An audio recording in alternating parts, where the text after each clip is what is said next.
Assalamualaikum warahmatullahi wabarakatuh.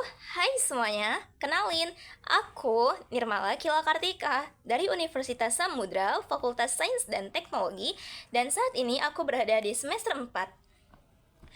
Menanggapi self-recording dari Google Student Ambassador, yang pertanyaan pertama, yang paling aku sukai dari teknologi Google tuh bukan sekadar kecanggihannya, melainkan demokratisasi informasinya. Nah, Google itu nggak hanya membuat alat, mereka membangun ekosistem di mana hambatan bahasa, jarak, dan ekonomi bisa runtuh melalui AI. Seperti dari Google Translate yang menghubungkan bahasa, budaya, hingga algoritma pencarian yang mengorganisir pengetahuan dunia. Bagi aku sendiri, menjadi Google Student Ambassador adalah jalur terbaik karena menjadi GSA bukan sekedar tentang memakai penghargaan keren, melainkan tentang menjadi jembatan. Melalui GSA, aku dapat mengubah teori menjadi solusi. Jika di kampus mahasiswa sering belajar teori yang abstrak, sebagai GSA tentunya saya bisa menunjukkan bagaimana alat seperti Google Cloud atau TensorFlow dapat mengubah tugas akhir mereka menjadi produk nyata yang berdampak. Karena adanya akses langsung ke sumbernya, menjadi GSA berarti memiliki navigasi terbaik untuk membantu teman-teman mahasiswa menemukan beasiswa, pelatihan sertifikasi, atau kompetisi inovasi yang mungkin seringkali terlewatkan. Menanggapi pertanyaan kedua, bayangin sebuah kompetisi menggambar, tapi bukan tangan yang bekerja, melainkan imajinasi dan kemampuan memberikan instruksi kepada AI, lebih tepatnya Google Game ini, atau Image Generation Tools. Nah, misinya itu, peserta diinstruksikan untuk membuat gambar seekor kucing astronot sedang makan soto di bulan dengan gaya lukisan Van Gogh, dan mahasiswa harus berlomba mengetik prompt yang paling akurat atau paling lucu untuk menghasilkan gambar tersebut. Kemudian hasilnya akan diproyeksikan ke layar besar agar semua orang bisa tertawa melihat interpretasi AI yang terkadang absurd.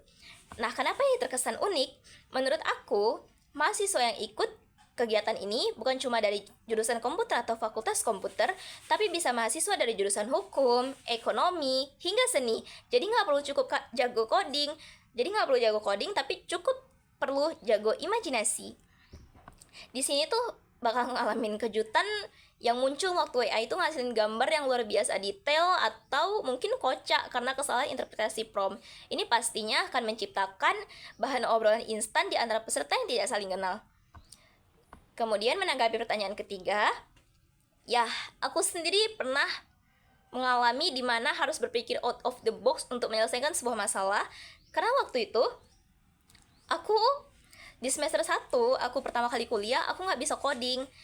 Nah, karena aku nggak bisa coding, daripada aku stres ngeliat layar monitor, jadi aku mencoba menjauh dulu dari layar monitor dan aku mencoba membawa logika dan algoritmanya itu di kehidupan sehari-hari. Misalkan aku ngambil kertas nih, aku mau bikin kopi. Jadi aku ngambil kertas bindraku, kemudian aku nulis algoritma bikin kopi. Seperti misalkan logika if, jika gula habis, dan loop aduk sebanyak 10 kali.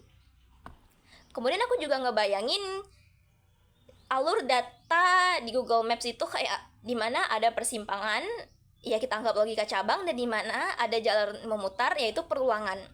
Waktu itu proses berpikirnya itu aku berdasarkan 2 prinsip. Yang pertama, abstraksi. Aku tuh sadar kalau coding bukan tentang hafal sintaksis, tapi tentang cara berpikir. Jadi aku harus memisahkan logika dari ketikan jari. Yang kedua, itu kontekstual. Otak manusia lebih mudah belajar lewat hal familiar. Dengan membawa konsep coding ke dapur atau ke jalan, itu berarti aku seperti memanusiakan teknologi tersebut, sehingga lebih memudahkan aku untuk paham.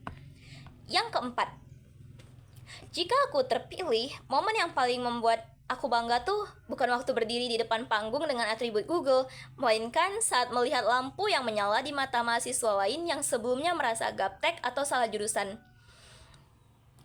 Dalam 90 hari pertama, pencapaian terbesar aku adalah menyelenggarakan Zero to Hero Workshop. Momen kebanggaannya tuh ketika seorang mahasiswa non-IT, misalnya dari jurusan kehutanan atau seni, atau akuntansi, berhasil membuat solusi sederhana menggunakan alat Google seperti AppSheet tanpa coding atau Gemini untuk riset untuk menyelesaikan masalah di organisasi mereka. Melihat mereka menyadari teknologi itu inklusif, bukan eksklusif, adalah validasi terbaik bagi saya sebagai ambasador. Terima kasih. Assalamualaikum warahmatullahi wabarakatuh.